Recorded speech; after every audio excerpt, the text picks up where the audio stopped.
Hello po mga ka-healthy. Isang pinagpala na naman po ngayong gabi. Kasi po kakain tayo ng pinya. Pinya, ayan. Pinya. Ayan, pinya. Dala pa ng brother natin to. Tsaka ito yung pinya. Try natin ngayon. Kainin natin. Ito yung pinya oh. Kainin natin to guys, mga ka-healthy. Yum, yum, yum. Tulo pa. Salamat. Tamis. Kain tayo mga ka-healthy. Sabihin ko mamaya yung mga benepisyo nito.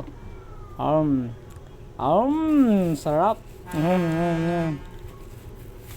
Sarap mga ka-healthy. Ayan. Yan fresh na pinya pa yan. Galing yan ng bangkiruhan. Galing China. Tsaka ito, tignan nyo po. Ayan. Kain tayo mga ka-healthy. Sarap. Tsaka maganda pala ito sa kalusugan kapag wala ka pang kain. Hindi kaya pang ano ka, pwede na din na hindi ka maghapunan ka bago ka maghapunan ng konti, kain ka muna